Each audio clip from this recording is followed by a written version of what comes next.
What's up everybody, bdcool213 here, and I'm going to be talking about one of my favorite chapters in the Paper Mario series, Chapter 3 of Super Paper Mario. So let's get to it.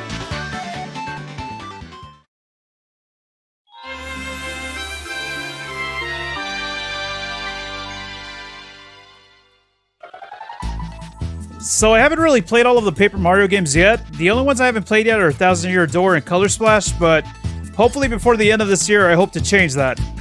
Hopefully. But yeah, it's been a while since I played Super Paper Mario. I want to say, the last time I played this game was back in 2007 when it came out. And I went through the game and beat it, but I haven't played it since until now to capture footage for this video. But I never forgot about Chapter 3 in this game due to a lot of great moments and areas in it. So in Super Paper Mario, there's an item called the Mega Star, which will either make Mario, Peach, Bowser, or Green Mario grow into a giant 8-bit version of themselves to use against their enemies.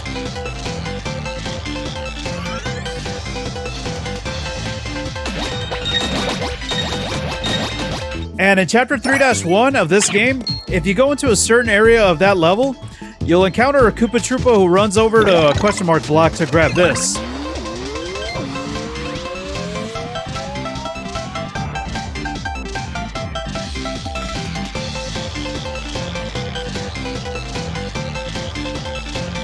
I gotta say, this really surprised me back then, and it was also pretty hilarious to see that happen because I never expected to see an enemy grab an item that the main heroes would use against them.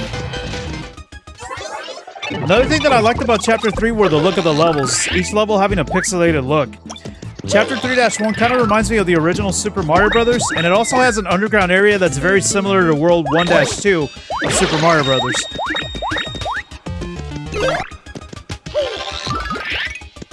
In Chapter 3-2, you go through an underwater level. Chapter 3-3 has you going through a giant pixelated tree, only to make your way to Chapter 3-4, Fort Francis.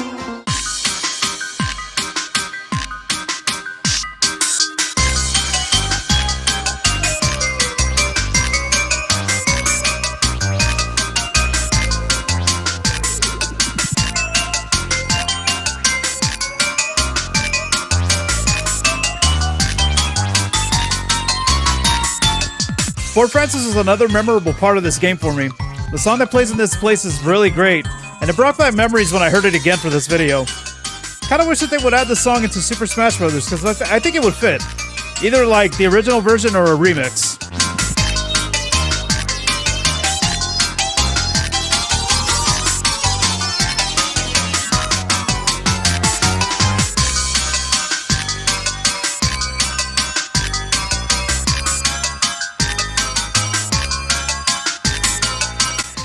The references and dialogue in this part were great as well, and of course, Francis himself is a very memorable character.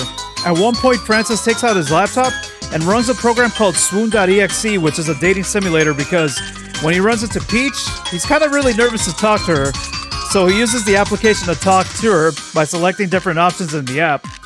And during this part, you actually control what responses Peach will say to Francis. It's pretty good stuff and pretty hilarious as well.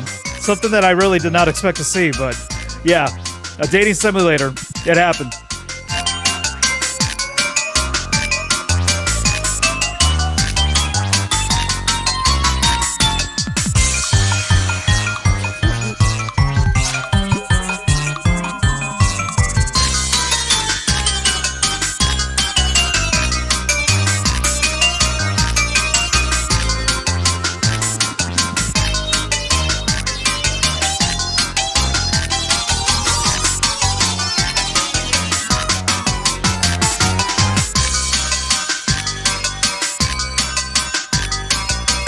And that is why Chapter 3 of Super Paper Mario is one of my favorite chapters in the Paper Mario series. Now, if you'll excuse me, I'm gonna go on a message board to complain about a game that I've never played. Enjoy the rest of the video, everyone.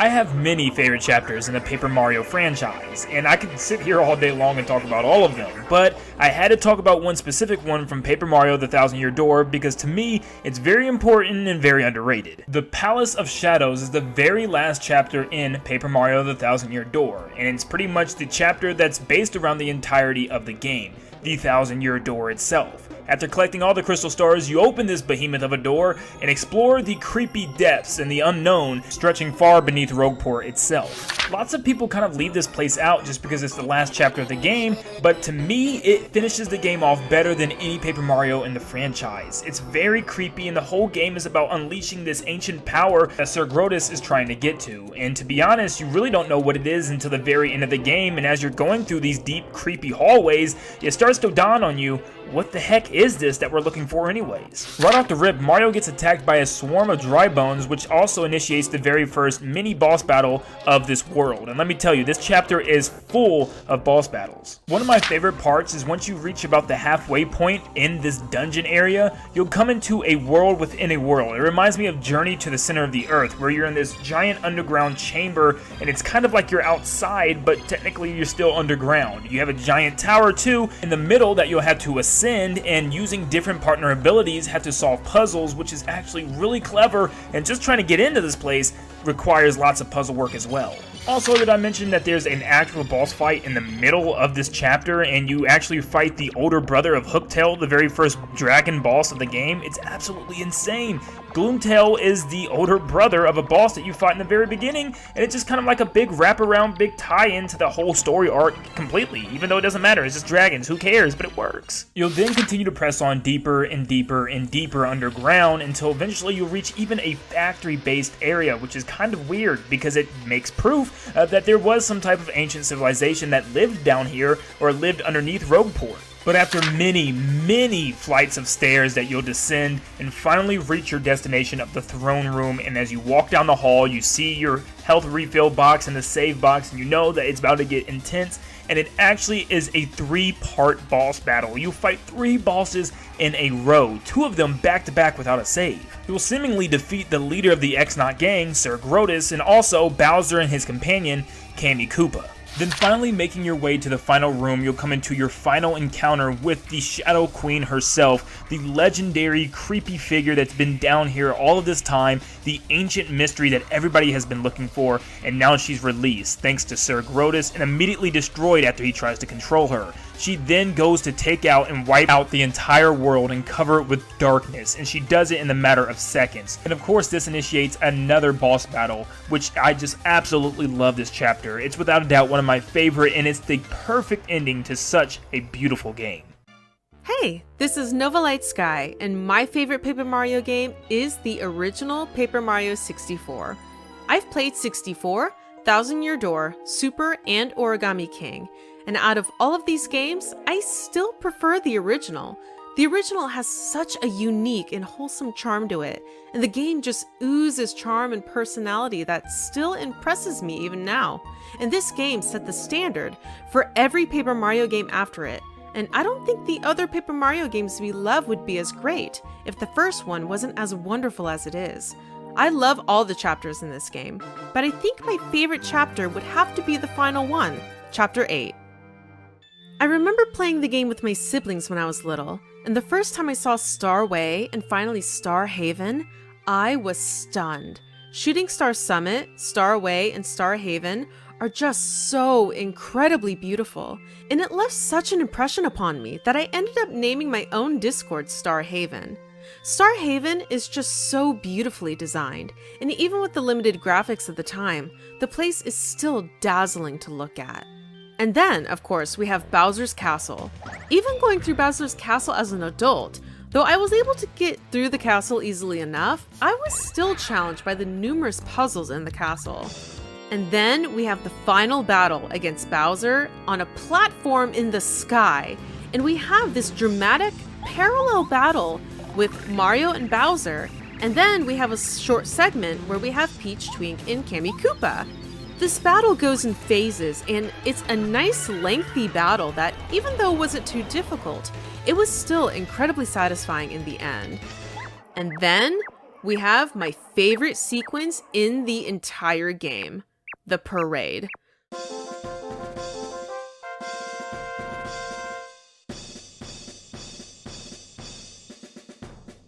The reward for beating this game is absolutely fantastic. Luigi leads this parade, and we get to revisit all of the different lands and see all of the characters that we met through the game, both friends and foes, and this parade acts as a curtain call for the game, as every land and every character gets to show their personality to us one last time. This parade is so much fun to watch, and it's one of the rare times where I want to watch the credits because of how entertaining it is. At the very end, we see Mario and Peach go to Mario's house and watch the fireworks as a music box plays. We transition from this loud, flashy parade to this sweet and quiet moment, and it just makes me sigh in happiness every single time I see it. You know a game is good when you don't want to turn off the game in the end. I remember leaving the game on for a while, just listening to the music and watching the fireworks with them, just soaking in the experience of having completed a wonderful, wonderful game. It is the perfect ending to a perfect game.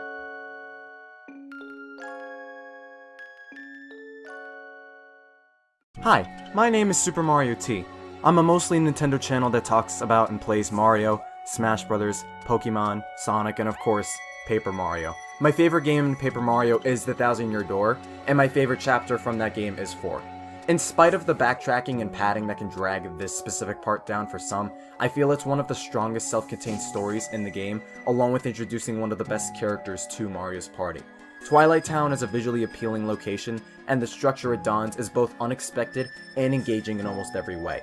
The townspeople turning to pigs via the creepy steeple and its bell, these people stripped of their free will, and this looming threat of Mario potentially becoming another victim, eventually leading up to the confrontation with this Duplighost, the only one in T2ID. The pacing and structure up until this point acted like any other chapter in the game for the most part, and you easily obtained the Ruby Crystal Star.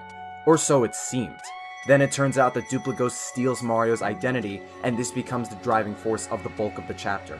Meanwhile, as events take place, the Shadow Sirens, new characters and enemies Mario fought in Chapter 2, are trying to plan another strategy in defeating Mario, but the youngest sister Vivian continues to be at the butt end of Beldam's scolding and punishments. While an identity-forsaken Mario loses his friends and allies, all alone in this world at the time, Vivian connects with Mario through this, as despite what the Shadow Sirens are planning, he helps her anyway. He's gotten tastes of how much Beldam puts Vivian through, and his acts of kindness towards Vivian is something she rarely gets. In doing so, she joins your party, and helps Mario in obtaining his identity back. Between Vivian's character growth and role in this chapter, especially with her final decision at the end, and Mario losing his identity unexpectedly within an otherwise seemingly normal chapter, the subversion of expectations and character writing on display are some of the game's best, and it's topped off with the great atmosphere of the haunted, gloomy setting of Twilight Town, the interactions with the townspeople before and after Mario's identity loss, and the subtle narrative of how small and lost Mario is, after losing all of the friends he had up until that point. It's not perfect because of the backtracking, but outside of that, it does everything else right for me, and I love Chapter 4 of T2ID because of this. When it comes to my favorite Paper Mario game, Thousand-Year Door definitely beats the others by a landslide. However, I might be a little biased because it was my first entry game to the series, but I mean, come on. The cast of characters in this were amazing, the refined battle system that it took from the original was literally the bomb, and the game's theme about treasure hunting? Who wouldn't want to do that? Anyway, what's going on, Jigsaw fam? Jigsaw Flex here, and today I got invited to talk about Paper Mario, which I'll happily do since it's pretty much what I've been doing on my channel as of recently, so thank you everyone from Game Domain for this amazing opportunity. Now, unfortunately, I don't have time to talk about every aspect of TTYD, but what I do have time for is a brief discussion about my favorite chapter, Glitzville. Now, Glitzville has always fascinated me ever since I was a kid. When I first arrived at the floating island at 8 years old, all I thought about was colors, bright lights, and whoa. And honestly, I still think this place is a whoa. This is literally because Chapter 3 combines two things I love in a Paper Mario game: competition and series of investigation. Now, I grew up being a very competitive person as I played a lot of sports, tons of Mario Kart Wii Clan Wars, and Smash Bros. Online. And the Glitz bit? Well, it's definitely still up my alley. I just love fighting my way to the top while being able to mingle with a unique cast of supporting characters along the way. Bandy Andy, King K, Jolene, they all have colorful personalities with humanistic desires. In addition, the investigative aspect definitely added a nice change of pace, and because of this, Glitzville never got boring. While everyone thinks the pit is all about fame and glory, deep down, it's just much more. It suddenly shifts to the mysterious X, the missing fighters, Grubb's evil intentions, and it's all up to Mario and the gang to solve this case. Not to mention, this chapter also introduces Yoshi, who's arguably one of the best partners in this game. I just love how you can name him, and he's actually the only partner that you can change colors depending on how long it takes for you to hatch its egg, but you know, this is an added bonus. So, overall, after knowing a little bit about me, it seems very unanimous that I look forward to Glitzville every time I play Paper Mario and the Thousand Year Door. Anyways, before I go, I just want to say, if any of you haven't ever played this game yet, please do so, and let me know why you also love Chapter 3. Seriously, I'll be waiting. I would love to sit down and have a chat sometime about this. Anyways, I'm rambling again. I'll see you guys next time. Peace. Salutations, gaming enthusiasts. George Mario Nerd here. I was originally going to discuss a chapter from my favourite game ever, Super Paper Mario, but what with Origami King being freshest in my mind, and my intense love for Autumn Mountain, I changed my mind. Also, I recently captured a bunch of footage from this area for one of my own videos, so my decision was also based on laziness. The second you arrive at Autumn Mountain, you're instantly struck by its sheer beauty and vibrant colours of yellow, orange and red. As the name implies, the whole area has an autumnal vibe, from the ocean of trees below you to the leaves scattered at your feet. Every inch of the area is beautifully crafted and visually stunning. The lake, the temple, the wheat field, the rugged red grass-covered cliffs contrasted against the pale blue sky, and cheerful Chestnut Valley, where the colour palette goes from predominantly deep reds to bright oranges and yellows. And that serene Japanesey music that accompanies the area complements it perfectly. If I had to choose any Paper Mario location to live in, this would be it. Story-wise, you travel with your good new pal Bobby the Bob-omb, who's coming along to find himself after losing his memories, and on your journey he makes lots of fun new ones. The Water Elemental Temple has some neat puzzles, calming music, and a peaceful blue aesthetic, in stark contrast to the vibrant outdoors. We meet the delightful canned food party trio, the Bobby shenanigans in Chestnut Valley are hilarious, and the Eddy River is exhilarating, if a bit frustrating if you're going for all the coins. But most of the story of this chapter lies in the Shogun Studios theme park. When you arrive, it's been taken over by Rubber Band and her folded soldiers. The aim is to sneak around the once lively, now ghost town of a park, saving Toads and obtaining various objects, slowly figuring out what to trade with who to progress. Figuring this area out was honestly really satisfying for me, but some might not enjoy its slow pace. Once you eventually gain access to the Big Show Theatre, you get to take part in one of the best parts in the whole game, Rubber Band's amazing stage production.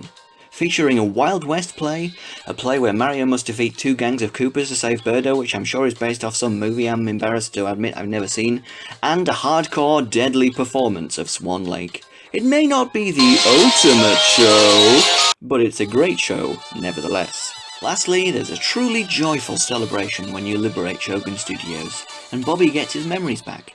This scene honestly made me a bit misty-eyed, and Shogun Studios is a really legitimately fun place to return to after you finish this chapter. By the way, I talk about Paper Mario an awful lot on my channel, so go subscribe to that please. Okay, thanks, bye.